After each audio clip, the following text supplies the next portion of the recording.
breaks are like ahs and ums and so's and ands. These are the connectors. We try to get rid of them in Toastmasters. The third thing, my work is to find out the colorful language, proper use of English, and I'm still trying to learn the proper use of English, but maybe my English will be improper, but that's what I'm going to learn Toastmasters.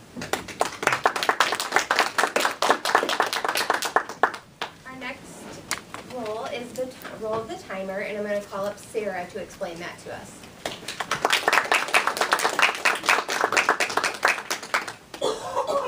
Madam Toastmaster, fellow Toastmasters, and our guests today. I'm the timer, and I'll be keeping track of the time of the speeches and the evaluations and the table topics. And there's a different amount of time for each piece, and the speakers will have usually 5 to 7 minutes, maybe more. When they hit the lower limit, let's say 5 minutes, you'll see the green card, and there's also a light bulb in the back that we turn on to the green light. When they hit that, that means that you've hit your time requested. You could, stop at any time, really. You should keep going a little bit longer. And when you have 1 minute remaining, you'll see a yellow card. And when your time has reached its limit, you'll see the red card and then the corresponding lights in the back. And if you go over by 30 seconds or so, we have a buzzer back there too that will buzz. And for the evaluation period, those are 2 to 3 minutes. At 2 minutes, you'll see the green. At 2 minutes, you'll see the green. 2.5 minutes, the yellow, getting mixed up, and then at 3 minutes, you'll see the red. And for table topics, those are 1 to 2 minutes.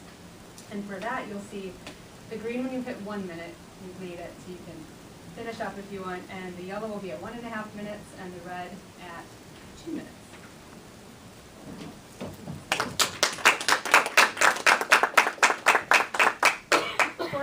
Before I call up our first speaker, Thomas, I just wanted to check, and I should have asked this earlier, did you have someone to evaluate your speech? I don't have anybody selected. Is there anybody that would be willing to evaluate his speech? Okay. I didn't bring my pen. Okay. Don't worry about it. I didn't bring a pen, so we're equally unprepared. I can hear it. Oh, perfect. Thanks. All right, so please help me welcome Thomas, and here's a little opener to his speech. Thomas is from North Dakota, and he has joined our meeting after moving from North Carolina. Today he's going to be speaking about his lifelong passion that he developed in childhood, and this will be his icebreaker speech.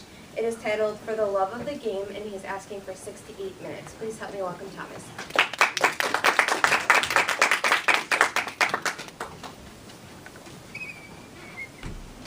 5 seconds left. We're down 2 points. The ball crosses half court. I come off a screen, get to the top of the 3-point line. 2 seconds left. I get the ball. I shoot. We win! Isn't that every childhood dream? To hit that game-winning shot. Madam Toastmaster, fellow Toastmasters, and guests, today I'm going to speak for love of the game, basketball. I started playing basketball when I was just a child. It started when my parents used to send me over across the street to the college, and we had little basketball camps. And those are the type of camps where you learn to dribble, where you learn to pass, learn to shoot, play defense, the fundamentals of the game. Although at that time, I didn't really look at it in that sense. It was more, I was waiting till the end of the camp, because that's when we got to scrimmage the other team. That's when we got to run amok and have such a joy playing the game, where my passion was really cultivated, where my passion was started. And that passion just kept blossoming and kept going. When I was in 5th grade, I was 5 inches shorter than I am right now. Significantly lower weight class at that point too. But I used to go to our local rec center and play basketball, pickup games for 10 hours on Saturday, 12 hours on Sunday. Spent my whole day there. And everybody wanted me on their team because I was 6 feet tall. Nobody could block me. Nobody could out-rebound me. I was perfect for the game. It was like I was built for basketball. Junior high came. The other kids started growing up. I wasn't as good at basketball anymore. I had to actually start to develop some of the skills and work on the skills. And it was challenging, especially at that time, because I was awkward. I mean, 6 feet tall, size 12 shoe. I was stumbling over my feet. I was tripping on lines. But I kept working at it. I kept doing well. But junior high was where I learned about the team concept of basketball. I learned that it's not just about me on there, but it's about all of us. And that helped kind of foster more growth for the sport, and it also helped foster more passion for the sport as I started to actually know what basketball was. In 9th grade, we had 2 teams. We had an A squad and a B squad. The good players were on the A squad. I wanted to be there. Unfortunately, I was on the B squad, where they had to take us because it was high school sports. I was devastated at first, and people talked about Michael Jordan not making the team, but they misinterpreted him. But anyways, in retrospect, it was good that I was on the B squad. On the B squad, I was a good player. I got to play solid minutes, 15 minutes a game. I learned to dribble around players. I learned to score down low in the paint. I learned to play defense, and I learned to hustle. If I was on the A squad, I would have sat on the bench like the majority of my friends that weren't that good. Sophomore year was a defining year for me, because sophomore year was the first year in my high school where they would cut basketball players. Now, there's 12 men typically on a basketball team. I was the 14th guy, which meant I never traveled with the basketball team my sophomore year. I got to sit for home games and play if we were up 20 points or down 20 points. But I didn't let that frustration impede my basketball desire. I still hustled and practiced, and I developed that Rudy spirit. And the second half of that year, I made the biggest game. I had tried so hard and improved so much during that year that I got to go to Bismarck, and it was an away game, and it was awesome. I had such a fun time down there. But that helped cultivate my desire to play even further. And so I thought, yeah, I can make the varsity basketball team. I can make my dream. And so my next year, junior varsity, that's where I learned to play more in the paint. I learned to shoot a couple shots. I was never good at scoring. I was always the defensive person. I was the person, if there was a locomotive coming down the lane, I was going to step in front, take the charge, and get knocked back 5 feet. And I did. I did well, too. I out-rebounded other people. I hustled for loose balls. I dove into the crowd. It was amazing. One of the defining points of my career, though, and my life, was after junior varsity. At that point, I had anger issues back then, and I couldn't always handle my temper. I couldn't always handle the emotions, especially in basketball when tensions are high. I was playing up at the rec center with some friends, and I missed the layup here. I missed the jump shot here. I didn't hustle fast enough down the team, or down the court, and the other teammate, he scored a layup on me. I got down on myself. My teammates got down on myself. All that cultivated, and I ended up breaking my hand. I hit the wall so hard. I was devastated. Absolutely devastated. Not only did I lose my anger, but I couldn't play basketball for 6 weeks. But I did not let that stop me. Looking in hindsight, that was one of the most defining spots for me, because I learned to control my anger. I learned to channel my emotions well, and I learned to become a complete basketball player. Prior to that time, I had never used my left hand to dribble. I had never shot with my left hand. I could only go right. But during that 6 weeks, all I did was dribble with the left hand. All I did was shoot with my left hand.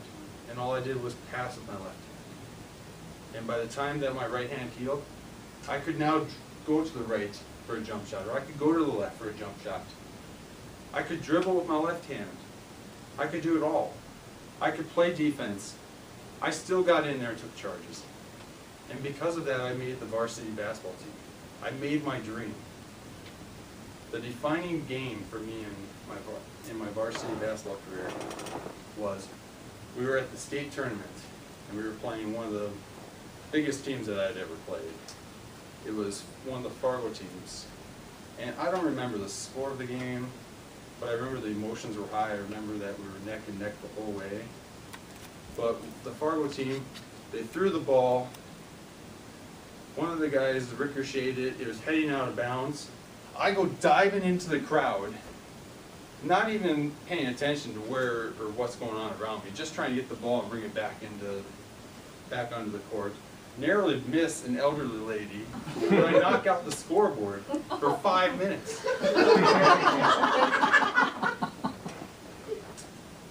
I've continued to play basketball since then. I've played in college, and I've played on C leagues, and I play still. My relationship with basketball has been that. It's been a relationship. There's been ups and there's been downs. But through it out, there's always been the love of the game. Bam, Toastmasters.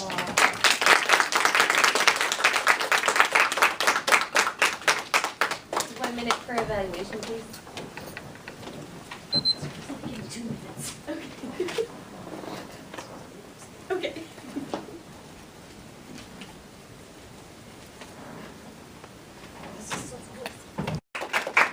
So first of all, let me thank Amit for taking my grammarian role because I arrived late today, so thank you for that. March is going to be a busy month for our club. We have a lot of upcoming activities going on. First and foremost, we have a couple of contests. So I hope I get this right. There is an international contest, which just means that it's any topic, it's open, it can be a comedy speech, an informative speech, whatever you'd like.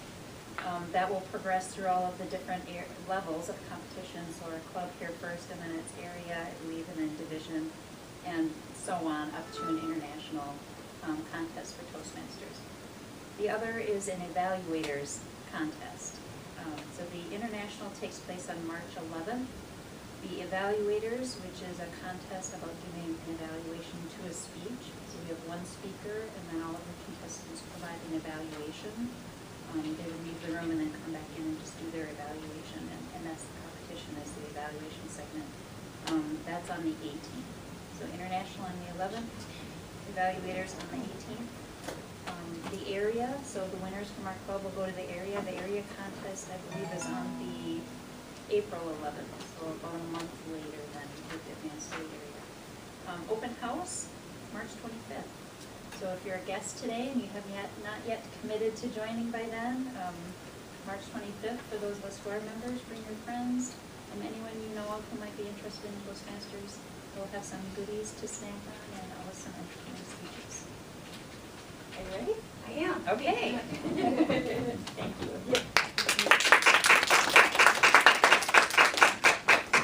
All right, our next speaker is Tanya, and she is going to be speaking about some of the new features on the Toastmaster website. Please help me welcome Tanya. Here, give you the legs for me, Air Commissioner. What's your requested time? Is it here on the screen that I have to do it? Yeah.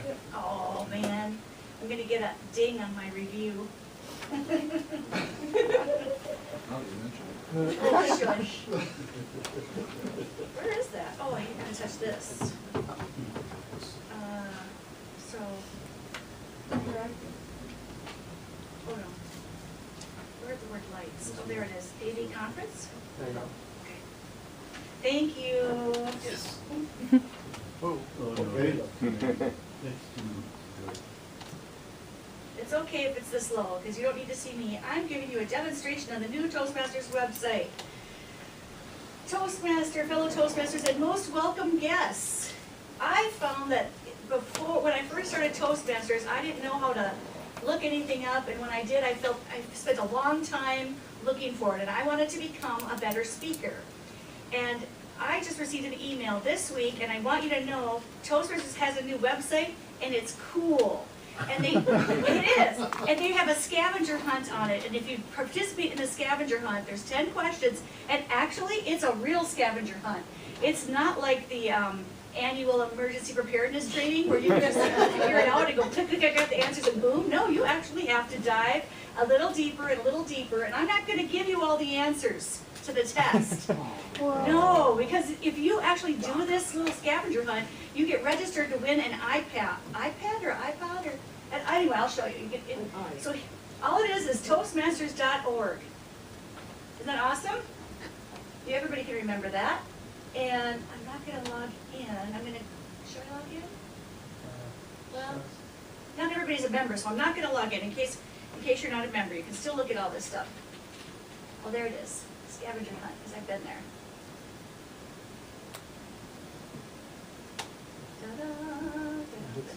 I forgot to hit the little dilly bob, and here it is. What's that called? That's called a magnifying glass. Okay. In the scavenger hunt, I learned a lot. I never say that word anymore. Okay. If you enter the website of the scavenger hunt, your chance to win an iPad mini. So that should be your motivation. Is everybody motivated and excited? Yeah. Yay! All right, good. So I've already entered, and I'm not going to tell you. Here's the questions. Oh, how do you do that? Okay, I'm a really good navigator. Here we go.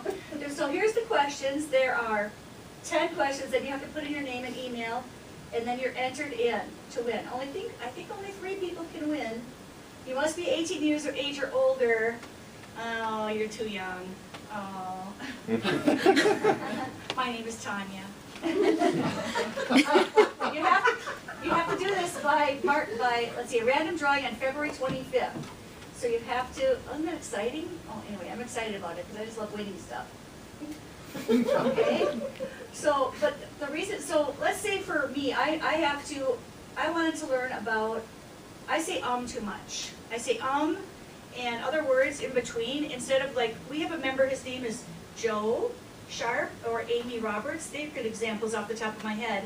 And they're really good at just pausing and then going on with the next sentence. Instead of pausing and filling the dead air with and I'm not very good at that. So I want to learn how to do that because I notice I do that a lot in real life as well as when I give speeches. And I would like to just continue that and be more of a polished speaker like Amy or Joe. And I'm sure there are several others in the audience that are good at not using fillers. I just don't remember right now. So, let's see, how did I find that? Go to resources. Oh, no, it's actually shopping. That's why I called it shopping. And then I went for my club. And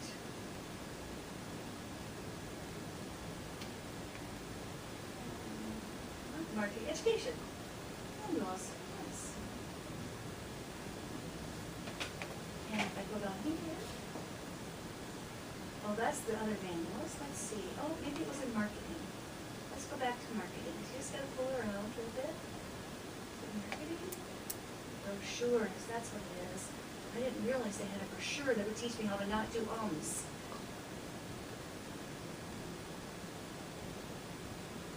Confidence your voice, propose a guest, clear communication, find your voice. I know there's one about fixing your ums. No.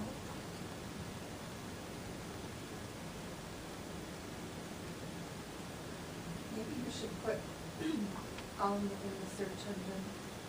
It's fillers. I'll try fillers. Thank you. There it is. Thank you. Cutting out filler words. Well, I know there's a brochure for it, but there's also this article. I haven't read it yet. Had I read it already, then I would be better at it, but I haven't read it. But so let's say, can somebody please raise their hand or just shout out something you want to be better at in your speaking? Topic masters. Okay, topic masters. So let's do that. The old website wasn't anywhere near as functional. Tabletop, maybe I should put table topics. Yeah. Sorry. That's okay. Okay, table topic. Table talk, table topics, best table topics, ribbon. We could actually as a club, if we wanted to decide, we could buy ribbons for 60 cents. Some clubs do this where at the end of every meeting, they give a ribbon to the best table topics person. And for you who are new and don't know about table topics are the funnest part of the meeting because you might get called up and have to give a 1-minute impromptu speech. And they're usually humorous or just interesting. And you could win the best table topics award of the day. So usually we have 2 or 3 people that get table topics. So how to be a best table topics master? The Think Fast Table Topics Handbook. So for a whole $1, you can have that handbook. Publications, oh, and so if you lose your magazine, when you're a member, you get magazines, but if you lose them, you don't have to worry about it. If you don't want the paper copy, you can just go and look at all the past issues. Very easy, it's very fast, it's no longer slow like it used to be. Boom, we got a new issue here. I think this is the October 2014 issue coming up. Breaking the ice, so if you're icebreaker, etc., etc. And every single page is on here. So you could load this website to your iPad or to your phone and easily read up on anything that you want to. Go back here. Membership. I did not know this, but the quiz, I will give you one tip. The quiz on membership, it does have a question about membership, and it says how to join. How many steps do you think it takes to join Toastmasters? One. Oh, you should know. It's like Amit says. A speech should tell you how many things? 3. Step 1, step 2, step 3. It's only 3 steps to join, and they're 3 easy steps. So that's one of the answers to the scavenger hunt is 3 easy steps. The other thing, Leadership Central. So if you are a club officer or want to become a club officer, you can learn all about it. If you're interested in competing in the international contest or the evaluator contest this year, if you click on speech contests, you can learn all about what they are like. Here's a tutorial for you. Here's the World Championship of Public Speaking, which was just held in Kuala Lumpur this fall. And there you'll find those who gave the winning speeches, links to their speeches.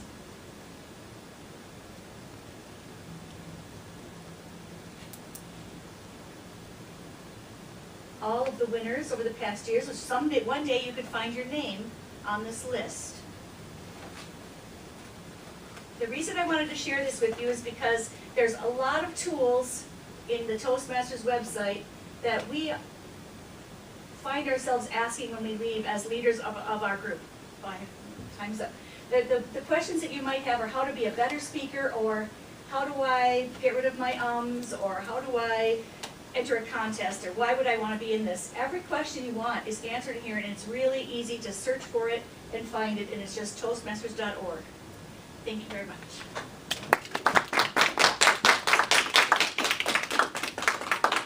Get the lights on.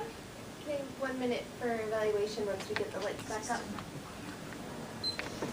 Is that turn the lights up?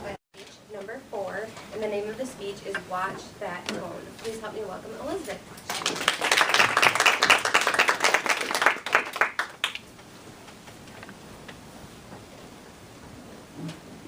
Good afternoon, fellow Toastmasters and most distinguished guests. Watch that tone! Well, whenever we deliver a message, that tone has a great impact on how your audience will perceive you. If you say something with so much energy, I see Chris smiling at me. But I can also be a jerk and very demeaning and telling you, no, I know it all. And here's Emma saying, yeah, you're a jerk. He says no. So the tone has a great effect on how you deliver your message. And remember, your body language, your demeanor also affects the tone of your message. Now, let me illustrate what I'm trying to say with some personal stories. First, I want to talk about my voice, my energy. I love to participate in table topics, right? And I come and here's Amy asking me a question that I have no clue and I have to ask twice. And I don't know, here I am just talking and making gestures and giving you a funny response. Everybody's laughing. You don't have a clue of what I'm talking about, but you're cracking up a smile. And Amy, the table topics master's like, what is she saying? She didn't even cover the darn question. But here I am, being positive, energetic, and you're all having a good time, right? That's all you remember. You don't remember what I said. You remember I made you laugh. Now, a different example of how your body language can be affecting your tone in a negative way. My oldest son and I are having this argument with my son, and I had laryngitis. I didn't even have a voice.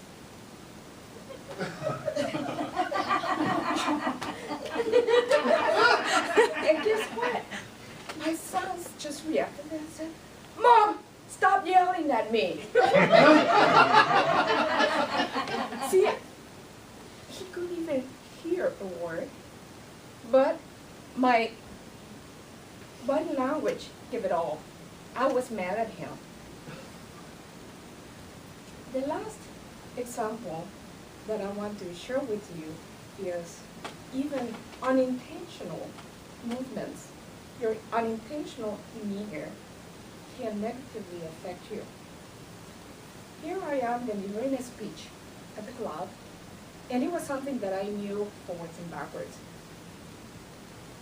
I wasn't nervous, but I discovered that when I have a half smile, I have a lip tremor and my cheeks tremble. So here. Okay, so you think, God, Elizabeth, why don't you practice a little more? And you know, my hand has a tremor. And it's just whenever it wants to do it or not. And these two fingers go sideways. So I must be the most confident speaker. You know what? I gave the wrong impression, right? So I gave you some pointers of why tone is important. I gave you some examples to illustrate what I'm trying to share with you. And now I'm going to conclude with another personal story. And that story helps me to watch my tone when I am in public places. I go to the grocery store, do all my groceries, check the line, and the girl is having a hard time scanning my products. And I'm like, you know, I don't have time for this. So I'm rolling my eyes, I'm tapping my fingers. I turn back with an attitude to the guy next to me. Uh-oh. And I'm saying, I didn't say a word, I'm saying, here is a very handsome guy.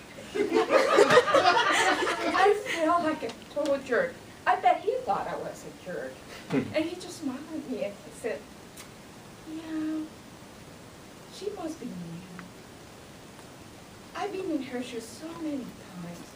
At that time, I just melted. Not just only because he was handsome. I made a fool of myself before this handsome guy. So now, when I am in a public place, I watch my demeanor. So I don't roll up my eyes or tap my fingers or what's up with that. Because I am afraid there may be all these handsome people around me. Just like you, thinking, I'm a jerk.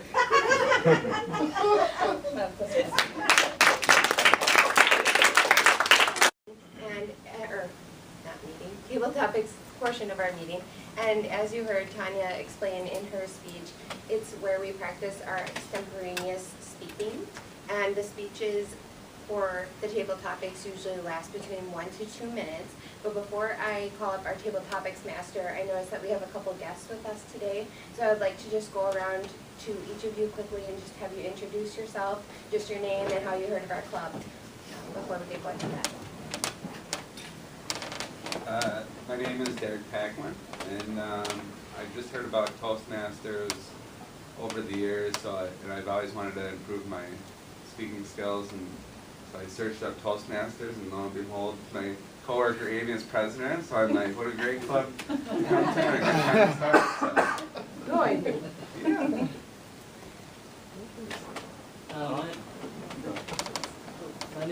Rasmussen. I went to the website and found you guys' meeting, time and everything. I was in the Daybreakers Club like 5 years ago and did my competent communicator certificate, and I was thinking about coming back.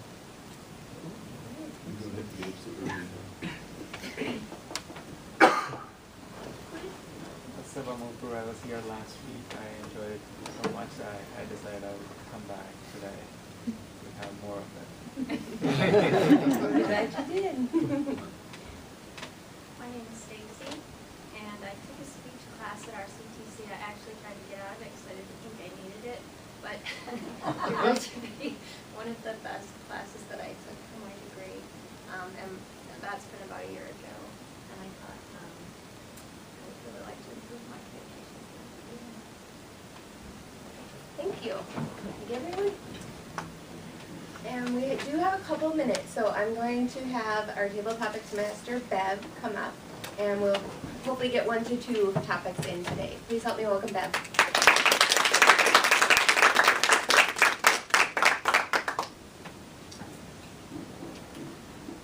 One of the joys I have is watching Donald.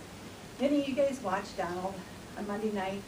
He has all those people that come and are doing all kinds of crazy things to actually raise money for their charities. So with that in mind, it's a joy watching the women. They're like little cat fights, and it's just kind of funny. Anyway, so to get to the good part, you have just inherited a lot of money. Since you already are wealthy, you decide to donate the money to charity. What charity would you choose and why? I find that interesting to listen when Donald has people up, because they always donate to a charity. Do I have any volunteers?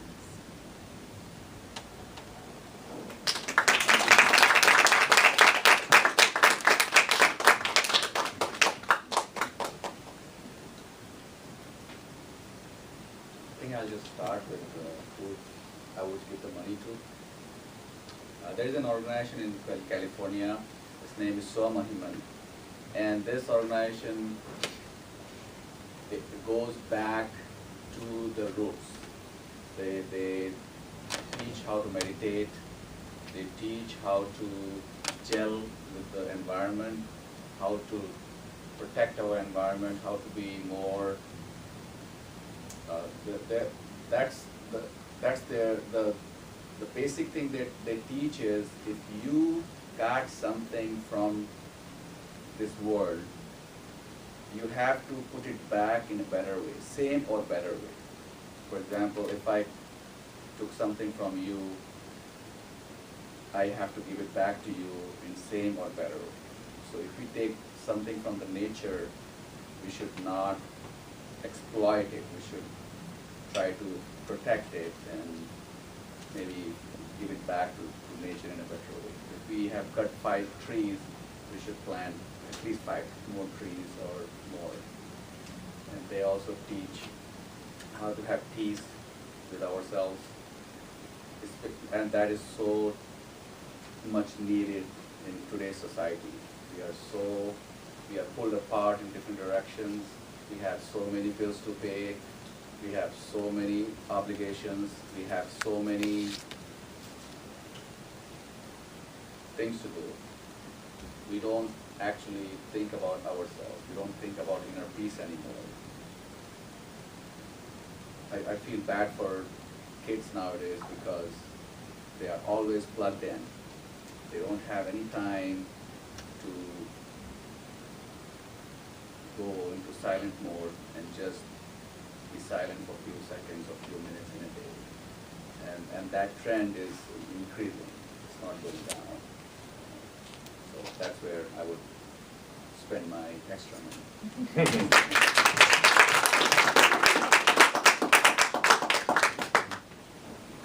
Okay, assuming that all of you love the job that you're doing, if you could have any job in the world, what would it be and why?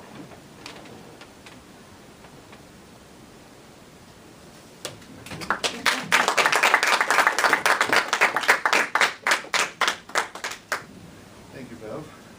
Fellow Toastmasters and guests. Some of you members might understand that I am kind of a creative type. I love to build things, and if I were able to take or was given the chance to jump into any job, there is actually a, I guess you'd call it a franchise called, I think it's called Tool Shop. It has anything and everything available, machinery, personnel, to build anything, from sewing to glue guns to high-end manufacturing machinery. I would like to be in charge of a building like that and learn how to operate all of those things, to teach other people to build things in their real world, kind of like a little bit with the Tennessee campus speech. You would be able to take something or find a problem and either make it better or find other things that are affected by that as well and make them better while not doing any harm to your environment as it is now. To me, that would be just the best job, being able to have the biggest adult toy box for the creative mind in the world, and being able to share the toys would be my biggest joy.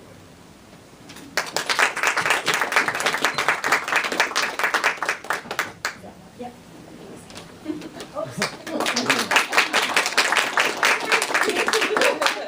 All right, next I'm going to call our general evaluator, Deanna, and she is going to move forward with the rest of our meeting today.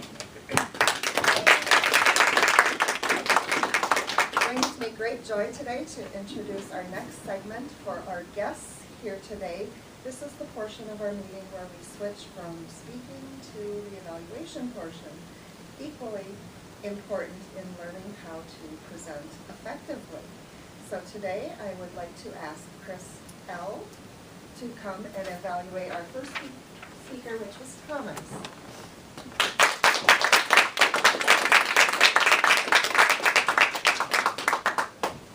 Thank you, General Evaluator, fellow Toastmasters, and especially Thomas. Now I'm going to start this off with a little story. When I proposed to my wife, I had an entire weekend planned out, like it was an engagement weekend deal that we had. We were just enjoying ourselves up in the Twin Cities. And the warning that I got right away from my in-laws was, you better watch out because you just set the bar this high, and now you have to meet that the rest of the time, right?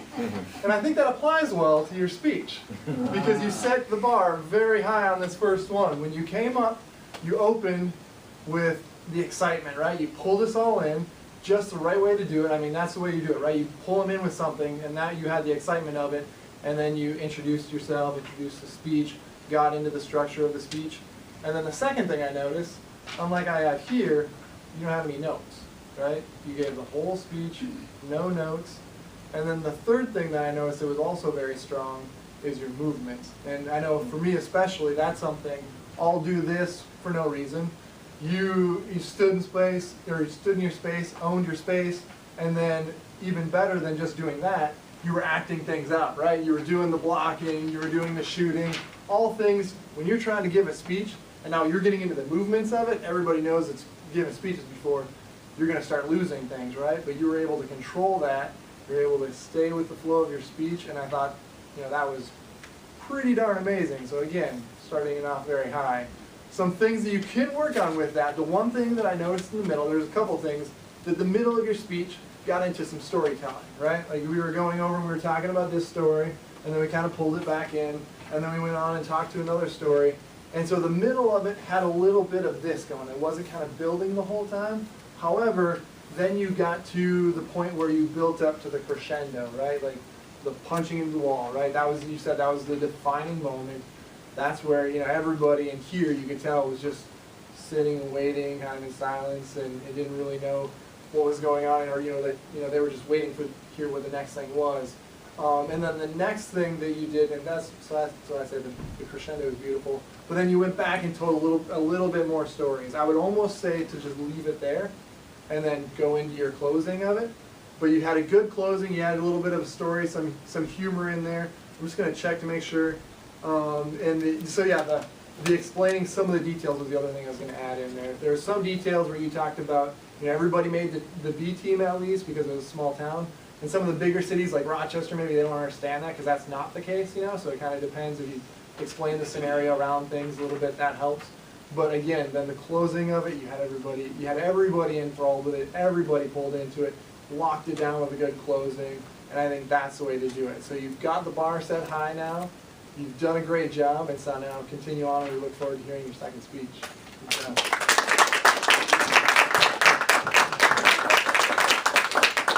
Thank you, Chris. Our next evaluator is Chris N.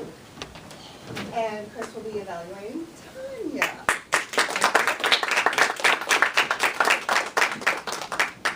Thank you, Madam Evaluator, fellow Toastmasters, guests, and especially Tanya. You just do not have any mellow setting. It is a joy to watch any of your speeches just because of that. You don't appear to get nervous. You don't appear to get flustered. But your level of energy really helps to mask that if you do. I understand that this is a presentation. Excuse me. This was a practice run for a presentation? Yeah. Okay. And we've all had the comments, this room is really goofy for presentations on the screen. A lot of other rooms will have a little bit more variety. So I'm not going to comment on you being in the dark and getting away with the vocal or your presence, hiding behind the podium. I understand that this is a very silly room for being able to get out of that. It was a great speech for showing us something new. I think I'm going to go on a scavenger hunt this afternoon just because of your presentation. However, when it's for real, I would probably have at least an outline of how your speech wants to go with tips and little hints for where to look for this. Maybe what your planned searches are for, and on the other side, I really like that you were just flying free and asked for crowd input. I think that is also valuable in being able to keep our interest instead of it just being another drony presentation. Even though we're all Toastmasters, it was a Toastmaster website and it's very relevant to all of us. Just, I think the crowd input was a good idea, and probably do a little bit more, just, maybe if this presentation is going to be longer for real, probably apply that for other things too.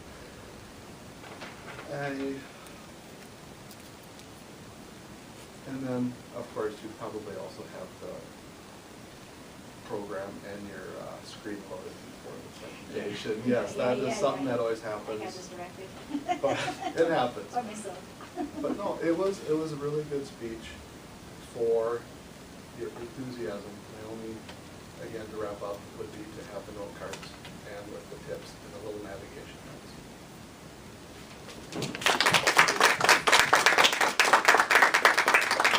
Thank you, and now I would like to ask Tanya to present the evaluation for Elizabeth.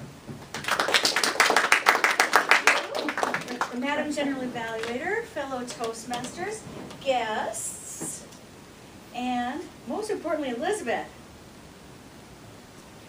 Wow! Your best speech ever! Ever, at least that I've seen. I mean, I might have missed some awesome ones. But look at you! Talking about yourself and making fun of the thing you hated the most, I don't know how to do it. That was fantastic. How to say it. If there was a contest for the how to say a speech, A++. I will struggle to come up with any criticism. I'm sorry, I couldn't find any.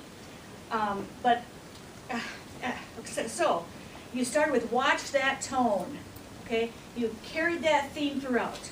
Excellent. It was well written, well paced, great volume changes, loud and soft, and then laryngotic, if that's an adjective I can use, the silent one, and I don't know if you practiced forever or if this is something that came out of you, or you must have been watching your videos. I don't know what to tell you, but loved it. So proud of you. I just melted. Great way to change the words around. I felt I was in the store with you. And I don't know what this handsome guy looks like, but wow. You got me all flustered. Let's see. Even your